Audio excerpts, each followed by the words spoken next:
Mi smo stvoreni od strane više sile i ovo nije nagađanje niti vjerovanje, već priznanje jednog od najvećih umova čovječanstva, čovjeka čije ime davno postalo mit, Nikola Tesla. Ovaj intervju nikada nije trebao izaći na svjetlo dana, bio je izgubljen, skriven, potisnut, gotovo 100 godina tišine i tek sada kada svijet djeluje kao da je na pragu buđenja, njegove riječi pronalaze put do nas. Dozvoli da te odmah upozorim, ako nisi spreman da ti se temeljna shvatanja svijeta sruše, bolje je da zatvoriš ovaj video, jer ono što ćeš čuti može promijeniti sve. Tvoje razumijevanje života, smrti, Boga, samog sebe. Dobrodošli na Don Mols kanal. Sve se ovo dogodilo davne 1934. godine. Novinar čije ime historija iz nekog razloga zaboravila, uspio je dogovoriti lični susret sa Teslom u njegovoj sobi na 33. spratu hotela New Yorker. To je bio period kada je naučnik bio gotovo zaboravljen.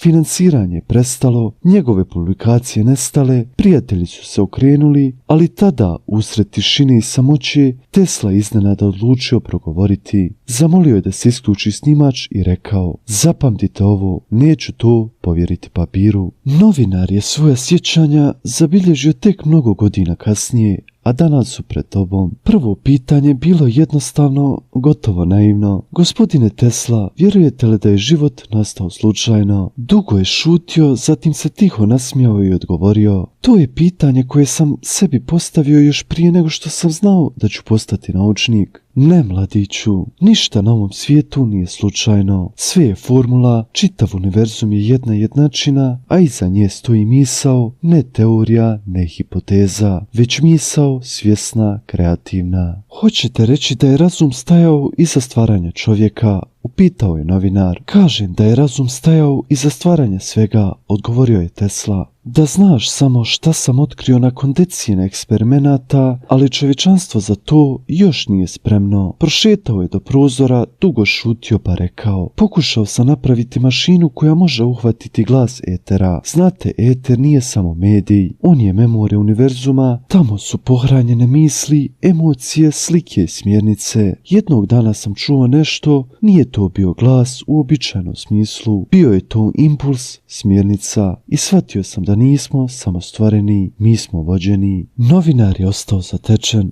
Vođeni od koga? Tesla se okrenuo, njegove oči su bile neobično sjajne. Sile koje religije zovu Bog, ali nije to starac na oblaku, to je nešto mnogo veće. To je struktura svijesti toliko ogromna da ljudski mozak ne može pojmiti. Mi smo za nju ćelije, ali ne i beznačajne. Svaka ćelija je važna. Šetao je prostorijom povlačeći ruku kroz zrak. Kada sam radio na predajniku u Colorado Springsu, prvi put sam osjetio da prostor diše.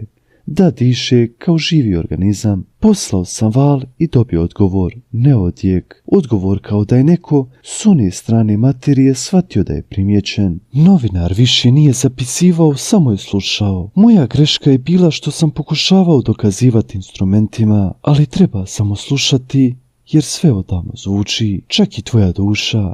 To je rezonanca, frekvencija koja će se jednog dana pročitati nazad. Niko ne nestaje, svi smo vibracije i one ne nestaju, rekao je Tesla. Napokon se novinar usudio postaviti pitanje koje ga je mučilo. Izvinite, ali vi ste naučnik. Kako možete govoriti o duši, o Bogu kao o nečemu što se može dokazati? Tesla je polako sjeo, njegovo lice postalo je ozbiljno, gotovo tužno. Jer ja više ne vjerujem, ja znam. Zatim je nastavio: proučavao sam elektricitet, magnetizam, vibracije. Sve su to manifestacije iste stvari. I jednog dana sam shvatio da je svijet vibracija. Ona ne potiče iz mozga, ona ulazi u mozak. Mozak je kao prijemnik, ali izvor je izvan nas. Mi samo mislimo da mislimo, u stvarnosti smo povezani. Povezani s čim? Upitao je novinar. S poljem, s izvorom, s tom višom silom koju religije zovu Bog, a fizičari primordijalnim poljem. Ja ga zovem svjetlom. Utihnuo je, na licu mu se je pojavio čudan, gotovo dječji osmijeh. Jednog dana sam pokušao izmjeriti snagu emocija, ljutnje, radosti, ljubavi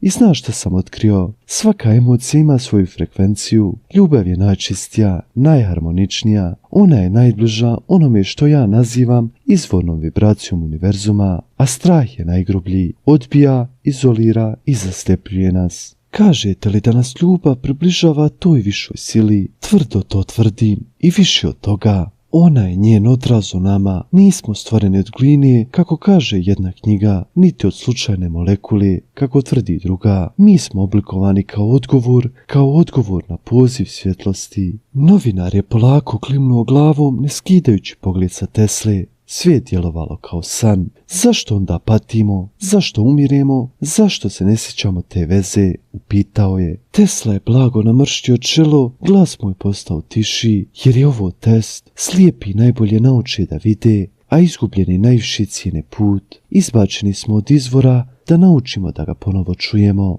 Nije to kazna, to je put i svaki život je korak. Pogledao je kroz prozor gdje su se svjetla grada gasila. Nemaš pojma koliko sam puta stajao na ivici otkrića koje bi moglo promijeniti sve. Jednog dana sam stvorio rezonancu sposobnu da utiče na ćelije tijela. Bolesti su nestajale, ali projekat je ugašen. Rekli su, ne možeš ljudima dati toliku moć, neće razumjeti, plašit će se. Ko je to rekao? Upitao je novinar. Tesla se kiselo nasmiješio. Ljudi koji stoje između čovječanstva i istine, ima ih mnogo. Njihov je zadatak da mase drže u tami. Koristim kad čovjek vjeruje da je samo tijelo, samo zrno pijeska, da nakon smrti nema ničega, jer takav čovjek je pod kontrolom, nije opasan, ne postavlja pitanja, samo živi, plaši se i umire. Novinar je stegao pesnice, osjećao kao da mu bijes ključa u grudima. Šta onda da radimo? Probudi se, odgovorio je Tesla. Nauči ponovo slušati, ne ušima, već dušom. Jer svaki čovjek, čak i onaj najzaboravljeniji, nosi u sebi iskru te svjetlosti. A ako je makar jedan vidi, drugi će slijediti. A ti, dodao je, nisi ovdje slučajno. Možda si jedan od onih koji tu iskru moraju nositi dalje. Tišina je pala u sobu. Novinar je osjećao kao da ga Tesla sa svakom riječu vodi bliže nekoj ivici. Ivici između običnog pogleda na svijet i nečega drugog. Kao da kroz ove riječi nešto veće počinje da sja. Odlučio je. Gospodine Tesla, bojite li se smrti? Naučnik nije odmah odgovorio. Pogled mu se je zamutio, okrenuo se uz sebe. Znaš, rekao je polako, vjerujem da smrt nije kraj. To je promjena frekvencije. Jednom sam promatrao kako svjetlo nestaje. Nije se ugasilo, izgledalo je kao da se uvio u sebe, kao da postaje nevidljivo, ali i dalje postoji. Shvatio sam da je smrt tijela ista kao vrsta uvijanja. Forma prestaje da se vidi, ali suština ostaje. Gledao je direktno u oči novinara. Ne nestajemo, vraćamo se izvoru, toj sili iz koje smo povezani. I ti si to vidio. Kutovi Teslinog osmijeha su se pomjerili. Nasmiješio se jedva primjetno, onako tužno. Daj više nego što bi trebao. Postoje stvari koje je bolje ne vidjeti dok ne budeš spreman. Jednog dana sam bio u stanju između sna i jave. Moje tijelo je bilo tu, ali moja svijest je bila daleko. I tada sam sebe osjetio izvan vremena. Vidio sam događaje prošlosti i budućnosti odjednom.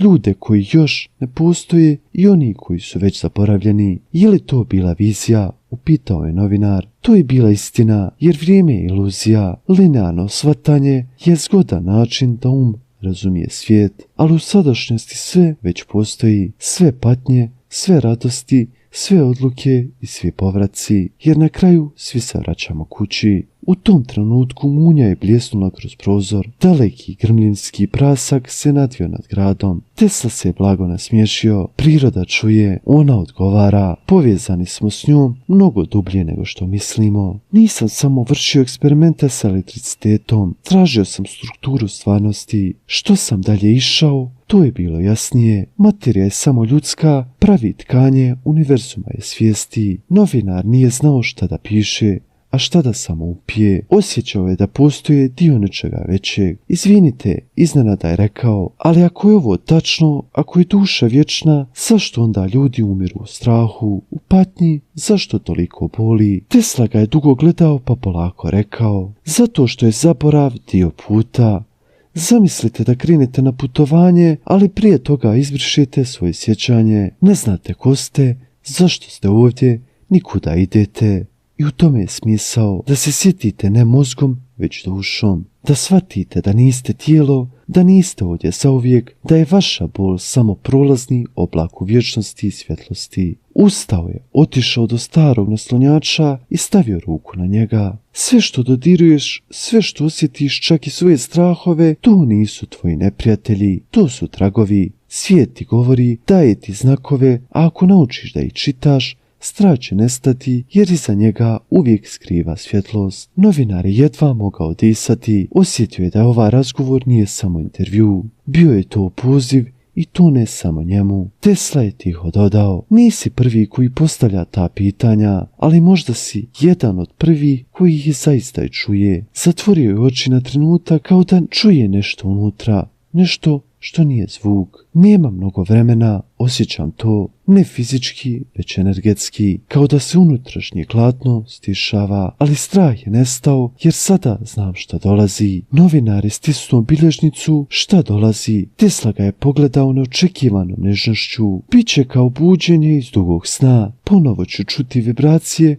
od kojih sam jednom bio odvojen. Svi smo odlutali od izvora ne zbog krivice, već po dizajnu da sebe upoznamo u odvojenosti i ograničenju. Ali u trenutku smrti dolazi povezivanje i duša se sjeća svega. Ko je, odakle je došla, zašto? Šetao je prostorijom, energija nikad ne umire, to je osnovni zakon. Može se transformisati, ali ne može biti uništena, a to znači da je svijest vječna jer je i ona energija, najsuptilnija, najčistija. Stao je kraj prozora, pokušao sam to objasniti naučnicima. Smijali su se. Svijest je proizvod mozga.